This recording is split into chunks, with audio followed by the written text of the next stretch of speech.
ಆಗ್ಬೇಕು ಅಂತ. ಸೊ ಇವತ್ತಿನ ವಿಡಿಯೋದಲ್ಲಿ ಸಿಇಟಿ ಎಕ್ಸಾಮ್ ಪ್ರಿಪರೇಷನ್ ಗೆ ಕೆಲವೊಂದು ಟಿಪ್ಸ್ ನಾನು ಹೇಳ್ತಾ ಇದ್ದೀನಿ.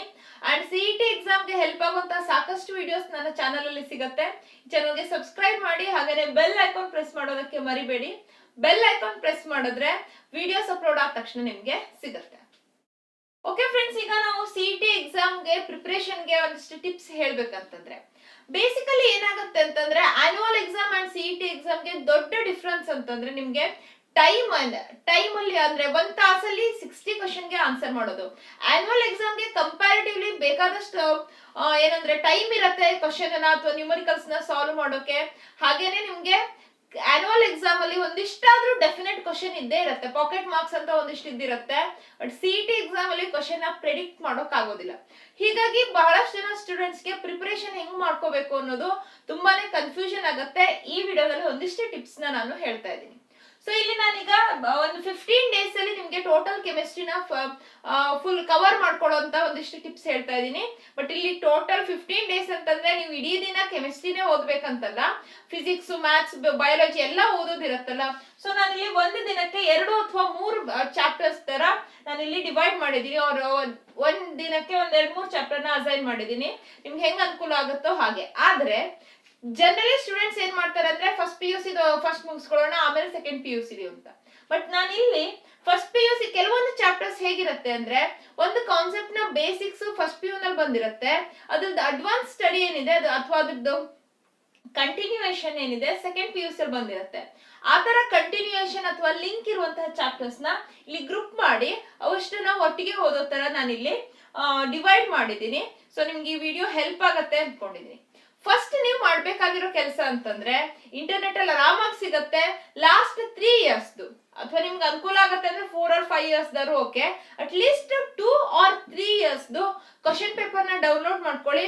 ಟೈಮ್ ಇಟ್ಕೊಂಡು ಅಂದ್ರೆ 1 ತಾಸಿಗೆ 1 ಕ್ವಶನ್ ಪೇಪರ್ ಅನ್ನೋ ತರ ಟೈಮ್ ಬೌಂಡ್ರಿ ಇಟ್ಕೊಂಡು ನೀವು ಒಂದ್ಸಲ ಸಾಲ್ವ್ ಮಾಡಿ ನೋಡಿ. ನಿಮ್ಗೆ 10 ಕ್ವಶನ್ ಸಾಲ್ವ್ ಮಾಡೋಕ್ ಬಂದ್ರು ಪರವಾಗಿಲ್ಲ. ಜಸ್ಟ್ ನಿಮ್ಗೆ ಯಾವ್ದು ಕ್ವಶನ್ ಕರೆಕ್ಟ್ ಆನ್ಸರ್ ಅನ್ಸುತ್ತೆ ಅನ್ನೋದನ್ನ ಒಂದ್ ಪೇಪರ್ ಅಲ್ಲಿ ಬರೀರಿ. ಯಾವ್ದು ಕರೆಕ್ಟ್ ಆನ್ಸರ್ ಅಂತ ಆಗ್ಲೇ ಚೆಕ್ ಮಾಡೋದಾಗಿರ್ಲಿ ಅಥವಾ ಬುಕ್ ನೋಡ್ಕೊಂಡು ಸಾಲ್ವ್ ಮಾಡೋದಾಗ್ಲಿ ಅಲ್ಲ, ನೀವು ಬ್ಲೈಂಡ್ ಆಗಿ ಒಂದ್ಸಲ ಕೂತ್ಕೊಂಡು ಕ್ವಶನ್ ಯಾವ್ಯಾವ್ದು ಆನ್ಸರ್ ಅನ್ಸುತ್ತೆ, ನಿಮ್ಗೆ ಕರೆಕ್ಟ್ ಆನ್ಸರ್ ಅನ್ಸುತ್ತೋ ಅದನ್ನ ಬರೋದು. 3 ಅಥವಾ 4 ಪೇಪರ್ ನ ಬಿಡಿಸಿ ಅದನ್ನ ಪಕ್ಕಕ್ಕೆ. ನೆಕ್ಸ್ಟ್ ನಿಮ್ಮ ಆಕ್ಚುಯಲ್ ಸ್ಟಡಿನ ಸ್ಟಾರ್ಟ್ ಮಾಡಿ. ನಿಮ್ಗೆ ಏನೋ ಒಂದ್ 4 ಕ್ವಶನ್ ಮಾತ್ರ ನೀವು ಆನ್ಸರ್ ಮಾಡಿದ್ರಿ ಸರಿ ಅಂದ್ರೆ ಗ್ಯಾರಂಟಿ ಇದ್ದು ಅಂತಾದ್ರೂ ಪರವಾಗಿಲ್ಲ. ಯಾಕಂದ್ರೆ ಸ್ಟಡಿ ಮಾಡೋದಕ್ಕೆ ಇನ್ನು ಬೇಕಾದಷ್ಟು ಟೈಮ್ ಇದೆ. ಇನ್ನು ಡೇಟೇ ಅನೌನ್ಸ್ ಆಗಿಲ್ಲ. ಏನಂದ್ರೂ 1 ಮಂತ್ ಅಂತೂ ನಿಮ್ಗೆ ಸಿಇಟಿ ಎಕ್ಸಾಮ್ ಇನ್ನು 1 ಮಂತ್ ಅಂತೂ ಲೇಟ್ ಆಗಾಗೆ ಆಗುತ್ತೆ. ಸೊ ಸ್ಟಡಿ ಮಾಡೋದಕ್ಕೆ ಬೇಕಾದಷ್ಟು ಟೈಮ್ ಇದೆ. ನೆಕ್ಸ್ಟ್ ಏನಂತಂದ್ರೆ, ಫಸ್ಟ್ ಡೇ ಅಂತ ತಗೊಂಡ್ರೆ ಅಥವಾ ನೀವು ಫಸ್ಟ್ ಡೇ ಕ್ವಶನ್ ಸಾಲ್ವ್ ಮಾಡಿರ್ತೀರಾ, ಅವತ್ತೇ ಟೈಮ್ ಇದ್ರೆ ಫಸ್ಟ್ ನೀವು ಓದ್ಬೇಕಾಗಿರೋ ಚಾಪ್ಟರ್ ಅಂದ್ರೆ some basic concepts of chemistry. ಅಲ್ಲಿ ಬೇಸಿಕ್ ಕಾನ್ಸೆಪ್ಟ್ ಅಂದ್ರೆ ನಿಮ್ಗೆ ಕೆಮಿಸ್ಟ್ರಿನಲ್ಲಿ ಯಾವ ಯೂನಿಟ್ ಯೂಸ್ ಮಾಡ್ತೀರಾ ಅದೆಲ್ಲ ಇದೆ. ಒಂದಿಷ್ಟು ಬೇಸ್ ಅಂದ್ರೆ ಯೂನಿಟ್ ಕನ್ವರ್ಷನ್ ಅವೆಲ್ಲಾನು ನೀವು ಕರೆಕ್ಟ್ ಆಗಿ ಓದ್ಕೋಬೇಕಾಗತ್ತೆ. ಅಂದ್ರೆ ಆಂಗ್ಸ್ಟ್ರಾನ್, ಪಿಕೋಮೀಟರ್ಸ್ ಆ ತರದೆಲ್ಲ ಇರುತ್ತಲ್ಲ, ಅವೆಲ್ಲ ಏನಂದ್ರೆ ಯಾವುದೇ ಚಾಪ್ಟರ್ ಆಗಿರಬಹುದು ನ್ಯೂಮರಿಕಲ್ಸ್ ಬಂತಂತಂದ್ರೆ ನಿಮ್ಗೆ ಆ ತರ ಯೂನಿಟ್ ಕನ್ವರ್ಷನ್ ಗೊತ್ತಿರ್ಲೇಬೇಕಾಗತ್ತೆ. ಸೊ ಈ ಸಮ್ ಬೇಸಿಕ್ ಕಾನ್ಸೆಪ್ಟ್ಸ್ ಆಫ್ ಕೆಮಿಸ್ಟ್ರಿನ ಕರೆಕ್ಟ್ ಆಗಿ ಓದಿ. ಅದರಲ್ಲಿ ಲಿಮಿಟಿಂಗ್ ರಿಯೇಜೆಂಟ್ ಕೂಡ ಸಿಇಟಿ ಎಕ್ಸಾಮ್ ತಗೊಂಡ್ರೆ ಇಂಪಾರ್ಟೆಂಟ್ ಕಾನ್ಸೆಪ್ಟ್ ಆಗಿದೆ. ಅಂಡ್ ನೀವು ಮಾಡ್ಬೇಕಾಗಿರೋದಂದ್ರೆ ನಿಮ್ಮ ಹತ್ರ ಈಗ ಬೇಕಾದಷ್ಟು ಕ್ವಶನ್ ಬ್ಯಾಂಕ್ಸ್ ಇರ್ಬೋದು, ಅಥವಾ ಬಾಸ್ಕೋಸು ಅಥವಾ ಎಕ್ಸಾಂಪ್ಲರ್ ಅಲ್ಲಿ ಇರುವಂತಹ ಕ್ವಶನ್ ಆಗಿರ್ಬೋದು, ಅರಿಹಂತು ಆ ತರ ಬೇಕಾದಷ್ಟು ನಿಮ್ಮ ಹತ್ರ ಕ್ವಶನ್ ಬ್ಯಾಂಕ್ಸ್ ಇರ್ಬೋದು. ಬೇರೆ ಬೇರೆ ಕ್ವಶನ್ ಪೇಪರ್ ಸಾಲ್ವ್ ಮಾಡಿ ಮಾಡೆಲ್ ಕ್ವಶನ್ ಪೇಪರ್ ಸಾಲ್ವ್ ಮಾಡಿದ್ದು ಅದೆಲ್ಲ ಇರ್ಬೋದು. ಆದ್ರೆ ಒಂದು ನೆನ್ಪಿಟ್ಕೊಳ್ಳಿ, ನೀವು ಕ್ವಶನ್ ಅಂಡ್ ಆನ್ಸರ್ ಅಂತ ಓದೋದಕ್ಕಿಂತ ಮುಂಚೆ ಒಂದ್ಸಲ NCERT ನಲ್ಲಿರುವಂತಹ ಇಡೀ ಚಾಪ್ಟರ್ ನ ಕರೆಕ್ಟ್ ಆಗಿ ಓದ್ಕೊಳ್ಳಿ. ಕಾನ್ಸೆಪ್ಟ್ ಅರ್ಥ ಆದ್ರೆ ನಿಮ್ಗೆ ಎಕ್ಸಾಂಪಲ್ ನ ನೆನ್ಪಿಟ್ಕೊಳ್ಳೋದಲ್ಲ, ನಿಮ್ಗೆ ಬೇರೆ ಯಾವ್ದೋ ಎಕ್ಸಾಂಪಲ್ ಬಂತು ಅಂತಂದ್ರು ನೀವು ಎಕ್ಸಾಮ್ ಅಲ್ಲಿ apply ಮಾಡೋಕ್ಕಾಗತ್ತೆ.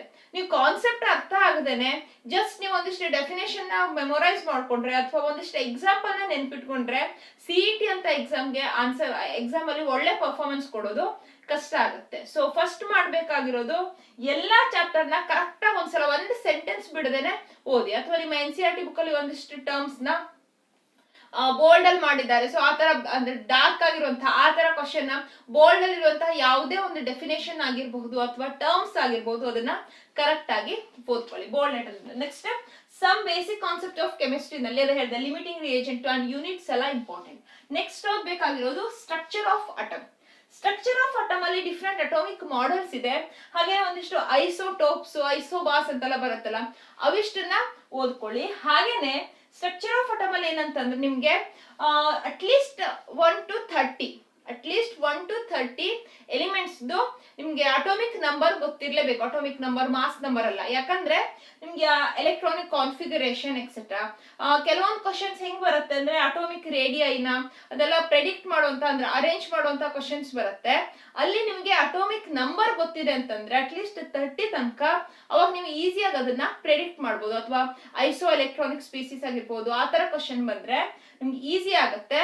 So structure of atom ಓದ್ಬೇಕಿದ್ರೆ ನೆಕ್ಸ್ಟ್ ಕ್ವಾಂಟಮ್ ನಂಬರ್ಸ್ ಆಗಿರ್ಬೋದು, ಅಥವಾ ಅದ್ರಲ್ಲಿ ಕೆಲವೊಂದು ಪ್ರಿನ್ಸಿಪಲ್ ಇದೆ. Heisenberg's uncertainty principle, de Broglie's hypothesis, next N+L rule, ಆ ತರ ಎಲ್ಲ ರೂಲ್ ನಾನು ಓದಿಟ್ಕೊಂಡ್ರೆ ಸೊ ಅಲ್ಲಿ ಅಪ್ಲೈ ಮಾಡುವಂತಹ ಕ್ವಶನ್ ಇದ್ರೆ ಈಸಿಯಾಗಿ ಆನ್ಸರ್ ಮಾಡಬಹುದು. ನೆಕ್ಸ್ಟ್ ಕ್ಲಾಸಿಫಿಕೇಶನ್ ಆಫ್ ಎಲಿಮೆಂಟ್ಸ್ ಏನಂತಂದ್ರೆ, ಈ ಕ್ಲಾಸಿಫಿಕೇಶನ್ ಆಫ್ ಎಲಿಮೆಂಟ್ಸ್ ಅಥವಾ ಪಿರಿಯಾಡಿಸಿಟಿ ಇನ್ ಪ್ರಾಪರ್ಟೀಸ್ ಆದ್ಮೇಲೆ ಈ ಚಾಪ್ಟರ್ ಓದಿದ ತಕ್ಷಣ ನೀವು S block, P block, D and F block ಇವೆರಡು ಸೆಕೆಂಡ್ PUC ಚಾಪ್ಟರ್ಸ್ ಇವಿಷ್ಟನ್ನ ಓದಿದ್ರೆ ನೀವು ಇಲ್ಲಿ ಏನ್ ಪಿರಿಯಾಡಿಸಿಟಿ ಇನ್ ಪ್ರಾಪರ್ಟೀಸ್ ಅಂತ ಓದಿರ್ತೀರಾ, ಅಥವಾ ಪಿರಿಯಾಡಿಕ್ ಟೇಬಲ್ ಅಲ್ಲಿ ಎಲಿಮೆಂಟ್ಸ್ ಈ ರೀತಿ ಅರೇಂಜ್ ಆಗಿದೆ ಅನ್ನೋದನ್ನ ಓದಿರ್ತೀರಾ, ಅದು ನಿಮ್ಗೆ ಆ ಟಾಪಿಕ್ಸ್ ಏನಿದೆ ಕ್ಲಿಯರ್ ಆಗತ್ತೆ. ಅಂದ್ರೆ ಇಲ್ಲಿರುವಂತಹ ಪಿರಿಯಾಡಿಕ್ ಟೇಬಲ್ ಅಲ್ಲಿ ಯಾವ ಎಲಿಮೆಂಟ್ ಎಲ್ಲಿದೆ, ಅಥವಾ ನಾವು along the group, along the period ಅಂತೆಲ್ಲ ಏನು ಓದ್ತೀವಿ, ಆ ಪ್ರಾಪರ್ಟೀಸ್ ಹೇಗೆ ಚೇಂಜ್ ಆಗತ್ತೆ, ಹೇಗೆ ವೇರಿ ಆಗತ್ತೆ, ಅಥವಾ ಒಂದಿಷ್ಟು ಗ್ರಾಫ್ಸ್ ಇರುತ್ತೆ. ಆ ಗ್ರಾಫ್ ಅಲ್ಲಿ ಯಾವ್ದೊಂದು ಸಡನ್ ಡಿವಿಯೇಷನ್, ಸಡನ್ ಆಗಿ ಗ್ರಾಫ್ ಏನಾಗುತ್ತೆ ಡಿಕ್ರೀಸ್ ಆಗಿರುತ್ತೆ, ಇನ್ಕ್ರೀಸ್ ಆಗಿರುತ್ತೆ. ಆ ರೀತಿಯದ್ದೆಲ್ಲ ಏನಂದ್ರೆ ಈ classification of elements and periodicity in properties ಓದಿದ ತಕ್ಷಣ ನೀವು S block, P block and D and F block ಈ 4 ಚಾಪ್ಟರ್ ನ ಓದಿದ್ರಿ ಅಂತಂದ್ರೆ ನಿಮ್ಗೆ ಪ್ರಾಪರ್ಟೀಸ್ ಏನಿದೆ ಹೇಗೆ ಚೇಂಜ್ ಆಗುತ್ತೆ ಅನ್ನೋದು ಕರೆಕ್ಟ್ ಆಗಿ ಅರ್ಥ ಆಗುತ್ತೆ. So first PUC this chapter ಆದ ತಕ್ಷಣ second PU P and D, P block, D block and F block elements ನ ಓದ್ಕೊಬಿಡಿ. ಹಾಗೇನೆ ಈ ಚಾಪ್ಟರ್ ಓದ್ಬೇಕಿದ್ರೆ ಒಂದು ರಿಯಾಕ್ಷನ್ಸ್ ತುಂಬಾ ಬರುತ್ತೆ. P block, second PU P block elements ಆ ಚಾಪ್ಟರ್ ಅಂತೂ ತುಂಬಾನೇ ರಿಯಾಕ್ಷನ್ಸ್ ಇದೆ. ಆದ್ರೆ ಏನಂದ್ರೆ ಆ ಎಲ್ಲಾ ರಿಯಾಕ್ಷನ್ಸ್ ಅಲ್ಲಿ ನಿಮ್ಗೆ ರಿಯಾಕ್ಷನ್ ಅಲ್ಲಿ ಪ್ರಾಡಕ್ಟ್ ನ ಪ್ರೆಡಿಕ್ಟ್ ಮಾಡೋದು ಬರಬೇಕು ಒಂದು, ಮತ್ತೆ ರಿಯಾಕ್ಷನ್ ಮೀಡಿಯಂ ಅಲ್ಲಿ ಏನಾದ್ರು ಚೇಂಜ್ ಇದ್ರೆ, ಅಥವಾ ಸೇಮ್ ರಿಯಾಕ್ಟೆಂಟ್ ನಾವೀಗ ಝೆನಾನ್ ಅಲ್ಲಿ ಅದೊಂದು ಕಾನ್ಸೆಪ್ಟ್ ಇದೆ, ಸೇಮ್ ರಿಯಾಕ್ಟೆಂಟ್ಸ್ ಆಗಿರುತ್ತೆ, ನಾವು ಬೇರೆ ಬೇರೆ ಅಮೌಂಟ್ ಅಲ್ಲಿ ತಗೊಂಡ್ವಿ ಅಂತಂದ್ರೆ ಬೇರೆ ಬೇರೆ ಪ್ರಾಡಕ್ಟ್ ಬರುತ್ತೆ. ಅಥವಾ ಇಲ್ಲಿ ಆಕ್ಸೋ ಆಸಿಡ್ಸ್ ಆಗಿರಬಹುದು, ಅವೆಲ್ಲನೂ ಕೂಡ ತುಂಬಾನೇ ಇಂಪಾರ್ಟೆಂಟ್. ಹಾಗೇನೆ ಏನಂತಂದ್ರೆ ನೆಕ್ಸ್ಟ್ ಕೆಮಿಕಲ್ ಬಾಂಡಿಂಗ್. ಫ್ರೆಂಡ್ಸ್, ನಾನು ನನ್ನ ನೆಕ್ಸ್ಟ್ ವಿಡಿಯೋದಲ್ಲಿ ಯಾವ ಚಾಪ್ಟರ್ ಅಲ್ಲಿ ಯಾವ್ಯಾವ್ದು ಇಂಪಾರ್ಟೆಂಟ್ ಟಾಪಿಕ್ಸ್ ಅನ್ನೋದನ್ನ ನೆಕ್ಸ್ಟ್ ವಿಡಿಯೋದಲ್ಲಿ ಹೇಳ್ತೀನಿ. ಇದರಲ್ಲಿ ಜಸ್ಟ್ ನಾನು ಇಲ್ಲಿಗೆ ಡೇ 1 ಡೇ 2 ಅಂತ ಅಸೈನ್ ಮಾಡಿದ್ದೀನಿ, ಅವಿಷ್ಟನ್ನೇ ಹೇಳ್ತಾ ಇದ್ದೀನಿ. Next day chemical bonding. So chemical bonding ಅಲ್ಲಿ ಕೂಡ ನಿಮ್ಗೆ ಆ ಬಾಂಡ್ ಬಗ್ಗೆ ಎಲ್ಲ ಓದ್ಕೊಳ್ಳೋದು. ನೆಕ್ಸ್ಟ್ ಲೂಯಿ ಸ್ಟ್ರಕ್ಚರ್ ಆಗಿರ್ಬೋದು, ಅಥವಾ ಹೈಬ್ರಿಡೈಸೇಷನ್, VSEPR ಅಂಡ್ ಎಮೋಟಿ ಥಿಯರಿಗಳು ಕೂಡ ತುಂಬಾ important. Next states of matter, thermodynamics. Actually ಇವಷ್ಟು ಅಂತ ಲಿಂಕ್ ಏನಿಲ್ಲ, ಜಸ್ಟ್ ನಾನಿಲ್ಲಿ ಡೇ 4 ಅಂತ ಇದನ್ನ ಅಸೈನ್ ಮಾಡಿದ್ದೀನಿ. Chemical bonding. Next states of matter ತಗೊಂಡ್ರೆ ಸ್ಟೇಟ್ಸ್ ಆಫ್ ಮ್ಯಾಟರ್ ಅಲ್ಲಿ ಒಂದು ಗ್ಯಾಸ್ ಲಾಸ್ ಇಂಪಾರ್ಟೆಂಟ್, ಅದ್ರಲ್ಲಿ ಬರುವಂತಹ ಇಕ್ವೇಶನ್ ಆಗಿರ್ಬೋದು, ನೆಕ್ಸ್ಟ್ ಕ್ರಿಟಿಕಲ್ ಟೆಂಪರೇಚರ್ ಅಂತದ್ದು ಅವೆಲ್ಲ ಇಂಪಾರ್ಟೆಂಟ್. ಥರ್ಮೋಡೈನಮಿಕ್ಸ್ ಅಲ್ಲಿ ಏನಂತಂದ್ರೆ ಸುಮಾರಷ್ಟು ಇಕ್ವೇಶನ್ ಇದೆ. ಆ ಇಕ್ವೇಶನ್ ಅಲ್ಲಿ ನಿಮ್ಗೆ ಏನಂತಂದ್ರೆ ಯಾವ್ದಾದ್ರು ಒಂದು ವ್ಯಾಲ್ಯೂ ವೇರಿ ಆದ್ರೆ ರಿಯಾಕ್ಷನ್ ಅಲ್ಲಿ ಏನ್ ಚೇಂಜಸ್ ಆಗತ್ತೆ ಅಂದ್ರೆ, ಈಗ ΔG ನೆಗೆಟಿವ್ ಇದ್ರೆ ಯಾವ ತರ ರಿಯಾಕ್ಷನ್, ΔG ಪಾಸಿಟಿವ್ ಇದ್ರೆ, ಅಥವಾ ವಾಲ್ಯೂಮ್ ಚೇಂಜ್ ಆಗ್ತಾ ಇದೆ ಅಂತಂದ್ರೆ ವಾಲ್ಯೂಮ್ ΔH ಮೇಲೆ ಯಾವ ರೀತಿ ಎಫೆಕ್ಟ್ ಇರುತ್ತೆ, ಅವ್ರ ΔU ಅಂಡ್ ΔH ರಿಲೇಶನ್ಶಿಪ್ ಹೇಗೆ ಚೇಂಜ್ ಆಗುತ್ತೆ, ಈ ರೀತಿಯಾದಂತಹ ಚೇಂಜಸ್ ನಿಮ್ಗೆ ಥರ್ಮೋಡೈನಮಿಕ್ಸ್ ಚಾಪ್ಟರ್ ಓದುವಾಗ ನೀವು ಅದನ್ನ ಗಮನಿಸಬೇಕು. ಹಾಗೇನೆ ಡೇ 5 ಅಂತ ತಗೊಂಡ್ರೆ ಇಕ್ವಿಲಿಬ್ರಿಯಂ, ರೆಡಾಕ್ಸ್ ರಿಯಾಕ್ಷನ್, ಹೈಡ್ರೋಜನ್ ಇವೆರಡು ಚಾಪ್ಟರ್ ಅಲ್ಲಿ ಏನಂತಂದ್ರೆ, ಈಗ ನಿಮ್ಗೆ ಇಕ್ವಿಲಿಬ್ರಿಯಂ ಅಂತ ತಗೊಂಡ್ರೆ ಇಕ್ವಿಲಿಬ್ರಿಯಂ ಅಲ್ಲಿ ಒಂದು ಆಸಿಡ್ಸ್ ಅಂಡ್ ಬೇಸಿಸ್ ಅಲ್ಲಿ 3 ಥಿಯರಿ ಇದೆ. ಆ 3 ಥಿಯರಿಯಲ್ಲಿ acids and bases definitions, example conjugate acid and conjugate bases ಆಗಿರ್ಬೋದು, ಅಥವಾ PKA, PKB, PKW ಆ ವ್ಯಾಲ್ಯೂಸ್ ಅಲ್ಲಿ ಒಂದಿಷ್ಟು ಇಕ್ವೇಶನ್ಸ್. ದೆನ್ ಸಾಲ್ಯುಬಿಲಿಟಿ ಪ್ರಾಡಕ್ಟ್, ಅದು ಕೂಡ ಇಂಪಾರ್ಟೆಂಟ್ ಆದಂತ ಕಾನ್ಸೆಪ್ಟ್. ರೆಡಾಕ್ಸ್ ರಿಯಾಕ್ಷನ್ ಅಲ್ಲಿ ನಿಮ್ಗೊಂದು ರಿಯಾಕ್ಷನ್ಸ್ ಬ್ಯಾಲೆನ್ಸ್ ಮಾಡೋಕ್ ಬರ್ಬೇಕು. ದೆನ್ ಆಕ್ಸಿಡೇಷನ್ ಅಂಡ್ ರಿಡಕ್ಷನ್ ಅಲ್ಲಿ ನಿಮ್ಗೊಂದು ರಿಯಾಕ್ಷನ್ ನೋಡಿದ್ರೆ ಯಾವ್ದು ರಿಯಾಕ್ಷನ್ ಆಗ್ತಾ ಇದೆ ಅನ್ನೋದು ಗೊತ್ತಾಗಬೇಕು. ದೆನ್ ರಿಯಾಕ್ಷನ್ ಟೈಪ್ಸ್ ಇದೆ, ಅವೆಲ್ಲನೂ important. Then hydrogen chapter. Hydrogen chapter ಅಲ್ಲಿ ಕೂಡ ನಿಮ್ಗೆ ಕೆಲವೊಂದು ಕಂಪೌಂಡ್, ಕೆಲವೊಂದು ಗ್ಯಾಸಸ್ ಕಾಮನ್ ಆಗಿ ನಾವ್ ಏನಂತ ಕರಿತೀವಿ ಆ ಕಾಮನ್ ನೇಮ್ಸ್ ಎಲ್ಲ ಇದೆ, ಅದು important. Then solid state solutions and chemical kinetics next day ಅಂತ ತಗೊಂಡ್ರೆ ಸಾಲಿಡ್ ಸ್ಟೇಟ್ ಅಲ್ಲಿ ಡಿಫೆಕ್ಟ್ಸ್ ಇಂಪಾರ್ಟೆಂಟ್. ನೆಕ್ಸ್ಟ್ ರೇಡಿಯಸ್ ದಲ್ಲ ಇಕ್ವೇಶನ್ ಇದೆಲ್ಲ, ಪ್ಯಾಕಿಂಗ್ ಎಫಿಷಿಯನ್ಸಿ ಅದೆಲ್ಲ ಅವೆಲ್ಲಾನು ಇಂಪಾರ್ಟೆಂಟ್. ದೆನ್ ಸೊಲ್ಯೂಷನ್ಸ್ ಅಲ್ಲಿ ಒಂದು ಗ್ಯಾರಂಟಿ ಕ್ವಶನ್ ಅಂತಂದ್ರೆ ಅಬೌಟ್ ವ್ಯಾಂಟ್ ಆಫ್ ಫ್ಯಾಕ್ಟರ್ ಇರುತ್ತೆ. ಅದನ್ನ ಪ್ರೀವಿಯಸ್ ಇಯರ್ಸ್ ಅಲ್ಲಿ ಸುಮಾರಾಗಿ ಎಲ್ಲ ಕ್ವಶನ್ ಪೇಪರ್ ಅಲ್ಲಿ ಒಂದು ಕ್ವಶನ್ ಅಂತೂ ವ್ಯಾಂಟ್ ಆಫ್ ಫ್ಯಾಕ್ಟರ್ ಬಗ್ಗೆ ಇದೆ. ಸೊ ಅದನ್ನ ಓದಿ. ನೆಕ್ಸ್ಟ್ ಸೊಲ್ಯೂಷನ್ಸ್ ಅಲ್ಲಿ ಕಾನ್ಸಂಟ್ರೇಷನ್ ಟರ್ಮ್ಸ್ ಏನಿದೆ, ಮೊಲಾಲಿಟಿ ಅದಾಗಿರ್ಬೋದು, ಅಥವಾ ಮೋಲ್ ಕಾನ್ಸೆಪ್ಟ್. ಸೊ ನಮ್ಗೆ ಫಸ್ಟ್ PU ಚಾಪ್ಟರ್ ತಗೊಂಡ್ರು ಮೋಲ್ ಕಾನ್ಸೆಪ್ಟ್ ಏನಿದೆ, ಈಗ ನಮ್ಗೆ ಜಸ್ಟ್ ಮಾಸ್ ಕೊಟ್ರೆ ಮೋಲಾರ್ ಮಾಸ್ ಯೂಸ್ ಮಾಡ್ಕೊಂಡು ಅದನ್ನ ನಂಬರ್ ಆಫ್ ಮೋಲ್ಸ್ ಕಂಡುಹಿಡಿಯೋದಾಗಿರ್ಬೋದು, ಆ ರೀತಿ ಕನ್ವರ್ಷನ್ ಅಲ್ಲ ಅಥವಾ ಆ ರೀತಿ ಕ್ಯಾಲ್ಕುಲೇಷನ್ಗಳು ತುಂಬಾನೇ ಇಂಪಾರ್ಟೆಂಟ್ ಆಗಿದೆ. Then ideal and non ideal solutions ಕೂಡ ಇಂಪಾರ್ಟೆಂಟ್. ದೆನ್ ಕೆಮಿಕಲ್ ಕೈನೆಟಿಕ್ಸ್ ತಗೊಂಡ್ರೆ ಕೆಮಿಕಲ್ ಕೈನೆಟಿಕ್ಸ್ ಅಲ್ಲಿ ಅರೇನಿಯಸ್ ಥಿಯರಿ ಮತ್ತೆ ಕೊಲಿಷನ್ ಥಿಯರಿ ಏನ್ ಬರುತ್ತೆ, ಆ ಥಿಯರಿಗಳು ಇಂಪಾರ್ಟೆಂಟ್. ಹಾಗೇನೆ ರೇಟ್ ಕಾನ್ಸ್ಟೆಂಟ್ ನ ಯೂನಿಟ್ ಮತ್ತೆ ಗ್ರಾಫ್ ನೇಚರ್ ಅಲ್ಲ ಕೆಮಿಕಲ್ ಕೈನೆಟಿಕ್ಸ್ ಚಾಪ್ಟರ್ ಅಲ್ಲಿ ಇಂಪಾರ್ಟೆಂಟ್ ಆಗಿದೆ. ನೆಕ್ಸ್ಟ್ ಎಲೆಕ್ಟ್ರೋಕೆಮಿಸ್ಟ್ರಿ ತಗೊಂಡ್ರೆ ಎಲೆಕ್ಟ್ರೋಕೆಮಿಸ್ಟ್ರಿನಲ್ಲಿ ಕಂಡಕ್ಟನ್ಸ್ ಆಗಿರ್ಬೋದು ಅಥವಾ ಎಲೆಕ್ಟ್ರೋಕೆಮಿಕಲ್ ಸೀರೀಸ್ ಆಗಿರ್ಬೋದು, ಹಾಗೇನೆ ಫ್ಯೂಯಲ್ ಸೆಲ್ ಅವೆಲ್ಲವೂ ಕೂಡ important. Surface chemistry and isolation of elements ಅಥವಾ ಮೆಟಲರ್ಜಿ ಆಗಿರ್ಬೋದು, ಯಾವ ಮೆಟಲ್ಗೆ ಅಥವಾ ಯಾವ ಎಲಿಮೆಂಟ್ ನ ಯಾವ ಮೆಥಡ್ ಇಂದ ಎಕ್ಸ್ಟ್ರಾಕ್ಷನ್ ಮಾಡ್ತಾರೆ, ಆ ಎಲ್ಲ ಮೆಥಡ್ ನ ನೇಮ್ ಆಗಿರ್ಬೋದು ಅಥವಾ ಆ ಮೆಥಡ್ ಗಳ ಸ್ಪೆಷಾಲಿಟಿ ಆಗಿರ್ಬೋದು, ಅವೆಲ್ಲ ಕೂಡ ಇಂಪಾರ್ಟೆಂಟ್. ನೆಕ್ಸ್ಟ್ ನಾವು ಆರ್ಗ್ಯಾನಿಕ್ ಕೆಮಿಸ್ಟ್ರಿ ತಗೊಂಡ್ರೆ ಆರ್ಗ್ಯಾನಿಕ್ ಕೆಮಿಸ್ಟ್ರಿ ಏನಂತಂದ್ರೆ, ನೀವು first PUC 2 organic chemistry chapters ಓದ್ತೀರಾ ಅಂತಂದ್ರೆ ಅದಾದ ತಕ್ಷಣನೇ ಸೆಕೆಂಡ್ PUC ಓದ್ಬಿಡಿ. ಸೊ ದಟ್ ನಿಮ್ಗೆ first PUC organic chemistry basic principle ಅಲ್ಲಿ ಏನಾಗುತ್ತೆ ಅಂದ್ರೆ ಒಂದು ಐಯುಪ್ಯಾಕ್ ನೇಮಿಂಗ್ ಗೊತ್ತಾಗತ್ತೆ. ನೇಮಿಂಗ್ ಹಾಗೆ ಆದ ನಂತರ ಆರ್ಥೋಪ್ಯಾರಾ ಡೈರೆಕ್ಟಿಂಗ್ ಗ್ರೂಪ್ಸ್ ಆಗಿರ್ಬೋದು, ಆ ರೀತಿಯಾದಂತಹ ಆರ್ಗ್ಯಾನಿಕ್ ಕೆಮಿಸ್ಟ್ರಿಯ ತೀರಾ ಬೇಸಿಕ್ ಕಾನ್ಸೆಪ್ಟ್, ಈಗ inductive effect, hyperconjugation etcetera, ಆ ರೀತಿಯದೆಲ್ಲ ಕಾನ್ಸೆಪ್ಟ್ ಇರೋದ್ರಿಂದ ನೀವು ಒಂದ್ಸಲ ಬೇಸಿಕ್ ಕಾನ್ಸೆಪ್ಟ್ಸ್ ಓದ್ಕೊಂಡ್ರಿ ಆದ ತಕ್ಷಣ ನೀವು ಆಲ್ಡಿಹೈಡ್ಸ್, ಕೀಟೋನ್ಸ್ ಅವೆಲ್ಲ ಓದಿದ್ರೆ ನಿಮ್ಗೆ ಸೊ ಆ ಫಂಕ್ಷನಲ್ ಗ್ರೂಪ್ಸ್ ದೆಲ್ಲ ಏನ ನೇಮಿಂಗ್ ಆಗಿರ್ಬೋದು ಅವೆಲ್ಲನೂ ಕ್ಲಿಯರ್ ಆಗುತ್ತೆ ಒಂದು. ಮತ್ತೆ ಬೇಸಿಕ್ ಕಾನ್ಸೆಪ್ಟ್ ಹೇಳ್ದಲ್ಲ, ಆರ್ಥೋಪ್ಯಾರಾ ಡೈರೆಕ್ಟಿಂಗ್ ಗ್ರೂಪ್ಸ್ ಯಾವುದು, ಡಿಆಕ್ಟಿವೇಟಿಂಗ್ ಗ್ರೂಪ್ಸ್ ಯಾವುದು, ಆ ರೀತಿಯಾದಂತಹ ಬೇಸಿಕ್ ಕಾನ್ಸೆಪ್ಟ್ಸ್ ಕ್ಲಿಯರ್ ಆಗುತ್ತೆ. ಸೊ ನೀವು ಬೇಸಿಕ್ ಆರ್ಗ್ಯಾನಿಕ್ ಕೆಮಿಸ್ಟ್ರಿ ಎಲ್ಲಾ ಚಾಪ್ಟರ್ಸ್ ನ ಒಟ್ಟಿಗೆ ಅಂದ್ರೆ ಒಂದ್ 2 ದಿವಸದಲ್ಲಿ ಅವಿಷ್ಟನ್ನ ಮುಗಿಸೋದು best theory organic chemistry. Next hydrocarbons. ಈಗ ಆರ್ಗ್ಯಾನಿಕ್ ಕೆಮಿಸ್ಟ್ರಿ ಸ್ಟಡಿ ಮಾಡ್ಬೇಕಿದ್ರೆ ಒಂದಂತಂದ್ರೆ ನೀವು ಯಾವುದೇ ರಿಯಾಕ್ಷನ್ ಆಗಿರ್ಲಿ ಅಲ್ಲಿ ಯಾವ ತರ ಚೇಂಜಸ್ ಆಗ್ತಾ ಇದೆ, ಫಂಕ್ಷನಲ್ ಗ್ರೂಪ್ಸ್ ಅಲ್ಲಿ ಯಾವ್ದು ಚೇಂಜ್ ಆಗ್ತಾ ಇದೆ ಅಥವಾ ಯಾವ ತರ ರಿಯಾಕ್ಟ್ ಆಗ್ತಾ ಇದೆ ಅನ್ನೋದ್ರ ಜೊತೆಗೇನೆ ರಿಯಾಕ್ಷನ್ ಮೀಡಿಯಂ ಕೂಡ ತುಂಬಾನೇ ಇಂಪಾರ್ಟೆಂಟ್. ಸೊ ಯೂಶುವಲಿ ರಿಯಾಕ್ಷನ್ ಮೀಡಿಯಂಗೆ ಎಕ್ಸ್ ಅಂತಾನೋ ಅಥವಾ ಯಾವ್ದೊಂದು ಎ ಅಂತ ಕೊಟ್ಟು ಯಾವ ರಿಯೇಜೆಂಟ್ ಯೂಸ್ ಮಾಡ್ತಾ ಇದೀವಿ. ಆರ್ಗ್ಯಾನಿಕ್ ಕೆಮಿಸ್ಟ್ರಿನಲ್ಲಿ ಏನಾಗುತ್ತೆ ಅಂತಂದ್ರೆ ಕೆಲವೊಂದು ರಿಯೇಜೆಂಟ್ ನ ನಾವು ಯೂಸ್ ಮಾಡಿದ್ರಿ. ಫಾರ್ ಎಕ್ಸಾಂಪಲ್ ನಿಮ್ಗೆ CET ನಲ್ಲಿ 4 ಆಪ್ಷನ್ ಇದೆ ಅಂತಂದ್ರೆ 4 ಕರೆಕ್ಟ್ ಅನ್ಸುವಂತ ಆಪ್ಷನ್ಸ್ ಇರುತ್ತೆ, ಕರೆಕ್ಟ್ ಆನ್ಸರ್ ಇದೆ ಅನ್ಸೋತರ. ಈಗ ಯಾವ್ದೊಂದು ಆಕ್ಸಿಡೇಷನ್ ರಿಯಾಕ್ಷನ್ ಕೊಟ್ಟಿದ್ದಾರೆ ಅಂತಂದ್ರೆ 4 ಆಕ್ಸಿಡೈಸಿಂಗ್ ಏಜೆಂಟ್ಸ್ ಕೊಟ್ಟಿರ್ತಾರೆ, ಬಟ್ ನೀವು ಅದರಲ್ಲಿ ಯಾವ್ದು ಪ್ರಾಪರ್ ಆಗಿರುತ್ತೆ, ಯಾವ್ದು ಕರೆಕ್ಟ್ ಆದಂತ ಆಕ್ಸಿಡೈಸಿಂಗ್ ಏಜೆಂಟ್ ಅನ್ನೋದನ್ನ ಫೈಂಡ್ ಔಟ್ ಮಾಡ್ಬೇಕಾಗತ್ತೆ. ಹೀಗಾಗಿ ಏನಂದ್ರೆ ನಿಮ್ಗೆ ಇಲ್ಲಿ ರಿಯಾಕ್ಷನ್ಸ್ ಅಲ್ಲಿ ಬುಕ್ಕಲ್ಲಂತೂ ಕರೆಕ್ಟ್ ಆಗಿ ಕೊಟ್ಟಿರ್ತಾರೆ, ನೀವು ಅದನ್ನ strong or weak oxidising agents ಇರ್ಬೋದು ಅಥವಾ ರೆಡ್ಯೂಸಿಂಗ್ ಏಜೆಂಟ್ಸ್ ಅಲ್ಲಿ, ಅಥವಾ ಕೆಲವೊಂದ್ಸಲ ಏನಾಗುತ್ತೆ ಈಗ ಅಲ್ಕೈನ್ ಅಂತ ತಗೊಂಡ್ರೆ ನೀವು ಒಂದು ರಿಯೇಜೆಂಟ್ ಯೂಸ್ ಮಾಡಿದ್ರೆ ಸಿಸ್ ಅಲ್ಕಿನ್ ಸಿಗುತ್ತೆ, ಮತ್ತೊಂದಾದ್ರೆ ಟ್ರಾನ್ಸ್ ಅಲ್ಕಿನ್ ಸಿಗುತ್ತೆ. ಆ ತರ ಡಿಫ್ರೆನ್ಸ್ ಏನಿದೆ, ಡಿಫ್ರೆಂಟ್ ಆದ ಪ್ರಾಡಕ್ಟ್ ಸಿಗುತ್ತೆ. ಅಥವಾ ಕೆಲವೊಂದು ನೇಮ್ಡ್ ರಿಯಾಕ್ಷನ್ ತಗೊಂಡ್ರೆ ಕೆಲವೊಂದು ರಿಯಾಕ್ಷನ್ ಏನಿದೆ ಅಂತಂದ್ರೆ ಕೆಲವೊಂದು ಟೈಪ್ ಕಂಪೌಂಡ್ ಮಾತ್ರ ಆನ್ಸರ್ ಮಾಡುತ್ತೆ. ಅಥವಾ ಈಗ ಟಾಲೆನ್ಸ್ ರಿಯೇಜೆಂಟ್ ಅಂತ ತಗೊಂಡ್ರೆ ಆಲ್ಡಿಹೈಡ್ಸ್ ಅಂಡ್ ಕೀಟೋನ್ಸ್ ನ ಡಿಫ್ರೆನ್ಶಿಯೇಟ್ ಮಾಡೋಕೆ ಯೂಸ್ ಮಾಡ್ತಾರೆ. ಆ ತರ ಡಿಸ್ಟಿಂಗ್ವಿಶ್ ಟೆಸ್ಟ್ ಆಗಿರ್ಬೋದು. ದೆನ್ ಆರ್ಗ್ಯಾನಿಕ್ ಕೆಮಿಸ್ಟ್ರಿಯಲ್ಲಿ ನೀವು ಓದ್ಲೇಬೇಕಾಗಿದ್ದೇನಂತಂದ್ರೆ acidity and basicity order. Phenols ಆಗಿರ್ಬೋದು ಅಥವಾ ಕಾರ್ಬಾಕ್ಸಿಲಿಕ್ ಆಸಿಡ್ ಆಗಿರ್ಬೋದು, ಅಲ್ಲಿ ಅಸಿಡಿಟಿ ಆರ್ಡರ್ ಅಲ್ಲಿ ಅರೇಂಜ್ ಮಾಡೋದು ಅಥವಾ ಬೇಸಿಸಿಟಿ ಆರ್ಡರ್ ಅಲ್ಲಿ ಅಮೈನ್ಸ್ ನ ಆರ್ಡರ್ ಅಲ್ಲಿ ಅರೇಂಜ್ ಮಾಡೋದು, ಆ ರೀತಿಯ ಕ್ವಶನ್ ಅಂತೂ ಗ್ಯಾರಂಟಿ ಬರುತ್ತೆ. ದೆನ್ ಇಲ್ಲಿ ಎಲ್ಲಾ ಚಾಪ್ಟರ್ ಅಲ್ಲಿ ಒಂದು ನೇಮ್ಡ್ ರಿಯಾಕ್ಷನ್ಸ್ ಕರೆಕ್ಟ್ ಆಗಿ ಓದ್ಕೊಳ್ಳಿ. ನೇಮ್ ರಿಯಾಕ್ಷನ್ಸ್ ಒಂದೇ ಅಲ್ಲ, ಬೇರೆ ರಿಯಾಕ್ಷನ್ಸ್ ಕೇಳ್ಬೋದು.